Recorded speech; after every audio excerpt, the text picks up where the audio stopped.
주신 말씀 히브리서 2장 10절부터 18절입니다. 신약성경 354쪽입니다. 히브리서 2장 10절부터 18절입니다.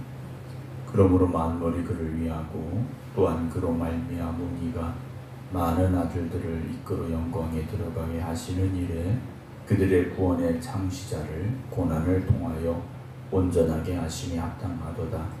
거룩하게 하시는 이와 거룩하게 함을 입은 자들이 다 한 근원에서 난지라. 그러므로 형제라 부르시기를 부끄러워하지 아니하시고 이르시되 내가 주의 이름을 내 형제들에게 선포하고 내가 주를 교회 중에서 찬송하리라 하셨으며 또다시 내가 그를 의지하리라 하시고 또다시 볼지어다 나와 및 하나님께서 내게 주신 자녀라 하셨으니 자녀들은 혈과 육에 속하였음에 그도 또한 같은 모양으로 혈과 육을 함께 지니심은 죽음을 통하여 죽음의 세력을 잡은 자 곧 마귀를 멸하시며 또 죽기를 무소함으로 한평생 매어 종 노릇하는 모든 자들을 놓아주려 하심이니 이는 확실히 천사들을 붙들어 주려 하심이 아니요 오직 아브라함의 자손을 붙들어 주려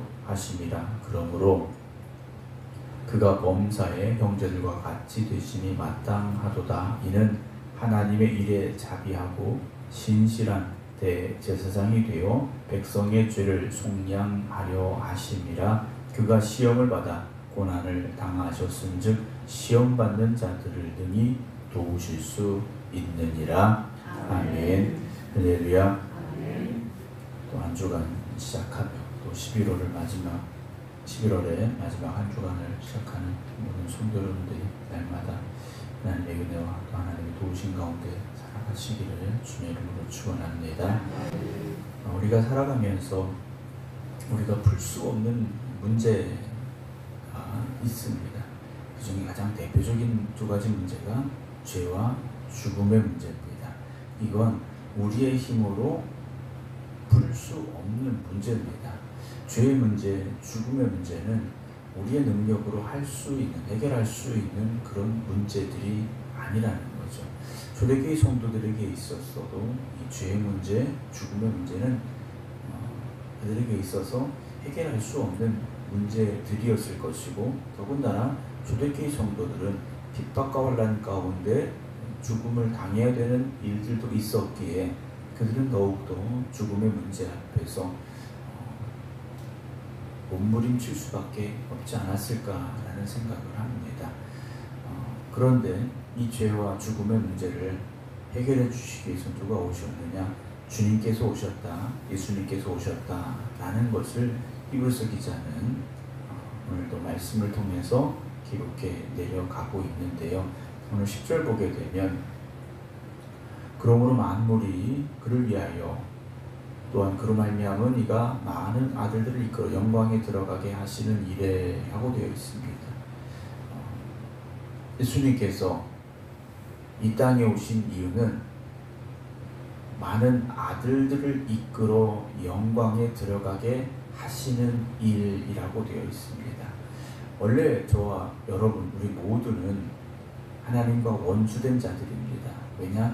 범죄하며 죄악 가운데 태어나고 죄악 가운데 살다 죄 가운데 죽기 때문에 하나님과 원수된 사람들인데 하나님과 원수된 우리들을 하나님의 자녀의 자리로 그 자녀의 권세를 회복시켜 주시기 위하여서 주님께서 이 땅에 오셨고 그래서 오늘 많은 아들들이라는 표현을 히브리서 기자는 쓰고 있습니다. 그래서 우리가 들어가는 자리는 영광에 들어가게 하시는 일이라고 되어 있습니다. 우리가 죄로 말미암아 영원한 멸망으로 가는 것이 아니라 하나님의 아들 되는 권세를 회복해 주셔서 하나님의 자녀가 되는 권세를 우리에게 주셔서 영광에 들어가도록 하시겠다라는 것이죠. 그 일에 그들의 구원의 창시자를 즉 예수 그리스도를 고난을 통하여 온전하게 하심이 합당하도다 라고 말씀하고 있습니다.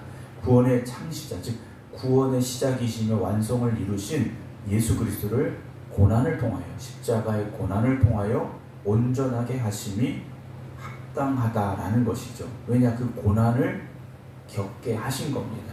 죄와 사망 권세를 이기게 하셨다라는 거죠. 11절에 거룩하게 하시는 이와 예수님과 또한 거룩하게 함을 입은 자들이, 저와 여러분들이 한 근원에서 난지라 그러므로 형제라 부르시기를 부끄러워하지 아니하신다라고 되어 있습니다.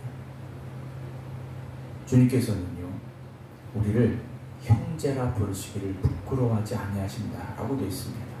우리가 살다 보면 누구하고 같이 있으면 괜히 어깨에 힘이 들어가는 사람이 있고, 또 누군가하고 같이 있으면 왠지 모르는 사람인 척 하고 싶을 때가 있는 경우가 있을 수 있죠. 그런데 주님께서는요, 우리와 함께하는 것, 즉 우리를 형제라 부르시기를 부끄러워하지 아니하셨다라고 말씀하십니다. 왜냐, 이제 예수 그리스도로 말미암아 십자가로 말미암아 우리가 거룩하게 함을 입었기 때문이라는 거죠. 우리가 거룩하지 못했을 때에는 형제라 부르심을 받을 수가 없던 존재들인데, 예수 그리스도의 십자가로 말미암아 우리가 그 십자가의 구원의 은혜로 죄사함 받았기에, 속량함을 받았기에 이제는 우리가 거룩하게 되었고 형제라 부르시기를 부끄러워하지 아니하신다라고 고백을 하죠. 그래서 12절에 시편의 말씀, 13절에 이사야서의 말씀을 인용을 합니다. 내가 주의 이름을 내 형제들에게 선포하고 내 형제들에게 라고 말씀을 하시죠. 13절에 내가 그를 의지하리라 하시고도 다시 볼지어다 나와 및 하나님께서 내게 주신 자녀다 라고도 말씀을 하셨다라는 것이죠. 자녀들은 혈과 육에 속하였으며 그도 또한 같은 모양으로 혈과 육을 함께 지니심은, 왜 예수님께서 우리와 똑같은 혈과 육을 가지신 육체로 이 땅에 오셨느냐라는 거죠. 죽음을 통하여 죽으시기 위해서라는 겁니다. 예수님이 육신을 입고 이 땅에 오지 아니하셨다면 죽으실 수가 없는 분이라는 거죠. 죽으실 수가 없는 분인데, 왜냐? 생명이시기 때문에 죽으실 수가 없는 겁니다. 그러나 우리와 똑같은 육을 가지고, 혈과 육을 가지고 이 땅에 오셨기 때문에 죽으실 수가 있었던 것이고, 그 죽음의 세력을 잡은 자 곧 마귀를 멸하신다라는 거죠. 죽음이라는 것은 마귀의 권세라는 겁니다. 그런데 그 죽음을 이기신 것이죠. 그 마귀를 이기셨다라는 겁니다. 오늘 저와 여러분들이 주님께서 죽음으로 끝나신 것이 아니라 부활하심으로 죄와 사망의 권세를 이기신 분, 즉 마귀와 싸워 이기신 분, 그분과 함께하는 형제된 자들임을 기뻐하며 감사할 수 있기를 주의 이름으로 축원합니다. 그래서 15절에 보면 죽기를 무서워함으로 한평생 매어 종노릇하는 모든 자들을 놓아주려 하십니다 라고 기록을 합니다. 여러분, 죽는 것이 무섭다, 누구에게나 죽음이라는 것은 그렇게 쉽게 이야기할 수 있는 것은 아닙니다. 그러나 믿음으로 구원받은 저와 여러분들은 죽기를 무서워하는 사람들이 아니라 주 이후에 영원한 하나님의 나라를 소망하며 또한 사모하며 살아갈 수 있는 삶이 되기를 주님의 이름으로 축원합니다. 이 땅에 사는 것도 하나님의 은혜와 축복인 것이고, 우리가 죽음 이후에 하나님 나라에 가는 것은 더 큰 은혜와 축복임을 우리가 고백할 수 있다면, 이 땅에 사는 것도 감사하고 우리를 부르시는 것도 감사하고 모든 것이 감사할 수 있다는 거죠. 그러나 이 구원의 확신이 없는 사람들, 하나님의 자녀가 되지 않은 이들은 죽음이라는 것을 끝이라고 생각합니다. 왜냐? 그래야 속 편하거든요. 죽음 이후에 뭐가 있다 생각하려고 하지 않습니다. 만약에 죽음 이후에 무엇이 있는가를 그들이 믿고 있다면 지금처럼 편안한 마음으로 살지 못하겠죠. 인생 뭐 있어? 한번 살다 끝나는 거지. 그렇게 말할 수가 없다라는 겁니다. 오늘도 우리가 이 새벽 깨어 기도하며 하나님의 말씀 앞에 서 있는 이유는 오늘도 우리가 하나님의 은혜 가운데 살기를 소망하는 것이고, 오늘도 이 하루가 하나님의 말씀에서 떠나지 않기를 우리가 힘쓰는 것이고, 이 땅에 살지만 하나님의 자녀로서의 본분을 다하기 위하여서 우리가 오늘도 깨어 있음을 잊지 마시기 바랍니다. 16절에 이는 확실히 천사들을 붙들어 주려 하심이 아니요 오직 아브라함의 자손을 붙들어 주려 하심이라. 천사들을 구원하려 하신 것이 아니라 아브라함으로 말미암아 믿음의 자손된 저와 여러분들을 구원하시기 위하여 주님께서 이 땅에 오셨음을 잊지 말자라는 것이죠. 17절 그러므로 그가 범사의 형제들과 같이 되심이 마땅하도다. 그래서 육신을 입고 이 땅에 오셨다라는 것이죠. 이는 하나님의 일에 자비하고 신실한 대제사장이 되어 백성의 죄를 속량하려 하심이라. 대제사장이 1년에 한 번 속죄일에 대속죄일에 어린 양의 피를 가지고 지성소에 들어가 하나님의 법궤의 피를 뿌림으로 말미암아 하나님 앞에 그들의 모든 죄를 사하여 주시기를 구하였듯이 주님께서 당신의 피를 가지고 하나님 앞에 직접 서셨다라는 것이죠.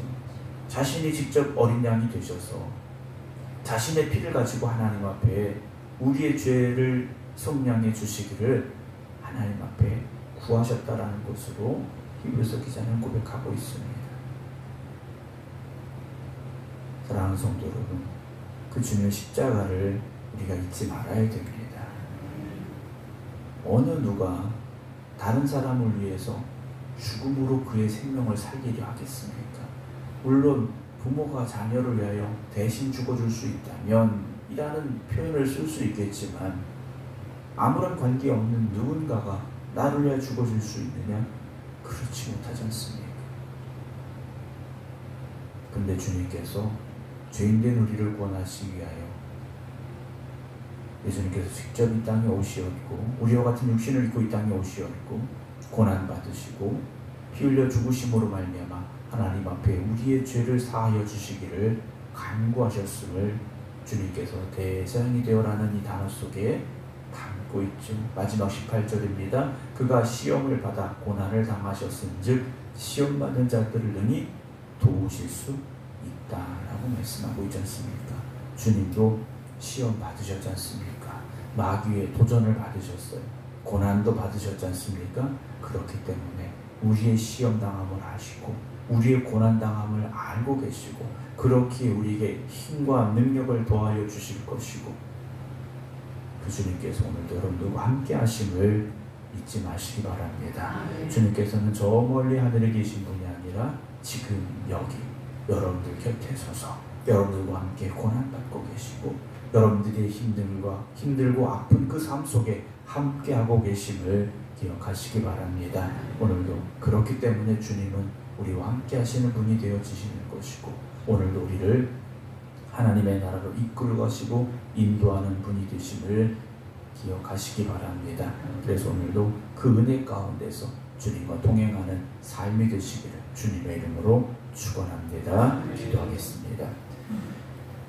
죄 가운데 태어나 죄 가운데 살다가 그 죄로 말미암아 영원한 멸망으로 갈 수밖에 없는 저희들을 구원하시기 위하여 주님께서 육신으로 이 땅에 오시었고 우리와 같이 시험당하시고 고난받으시되 주님이 직접 십자가에 달려 죽으심으로 말미암아 속량의 제물이 되어 주시었고 자신의 피를 가지고 하나님 앞에 나아가시사 우리의 죄를 속량하여 주시기를 구하셨습니다. 그렇게 우리가 예수 그리스도를 우리의 구주로 고백하며 십자가 앞에 나아갈 때 하나님께서 우리의 죄를 더 이상 묻지 아니하시고 우리의 회개함을 인정하여 주시어서 하나님의 자녀로 우리를 다시 세워주셨음을 또한 고백합니다. 그래서 주님께서 우리를 자신의 형제로 부르시기를 부끄러워하지 아니하셨음을 또한 말씀을 통하여서 보게 됩니다. 오늘도 구원받은 자녀답게 살아갈 수 있는 저희들이 되게 하여 주시옵소서. 더 이상 죄의 종노릇 하지 아니하게 하시고 세상에 붙잡혀 사는 삶이 되지 아니하게 하시고 하나님의 자녀답게 하나님의 영광을 위하여 살아갈 수 있는 믿음의 성도들 되게 하여 주시옵소서. 11월의 마지막 한 주간을 또 보내게 됩니다. 저희들의 걸음걸음마다 주님 함께 하시고 우리의 갈 길을 인도하시고 밝히 보여주시옵소서. 그래서 주님과 동행하는 한 주간 되게 하시고 기도하며 주님만 바라볼 수 있는 저희들 되게 하여 주시옵소서. 이제는 우리 주 예수 그리스도의 은혜와 아버지 하나님의 무한하신 사랑하심과 성령님의 감동 감화 교통하심이 월요일 새벽에 하나님 앞에 기도드리는 모든 성도들 위해 이제부터 영원토록 함께 하시기를 간절히 축원하옵나이다. 아멘.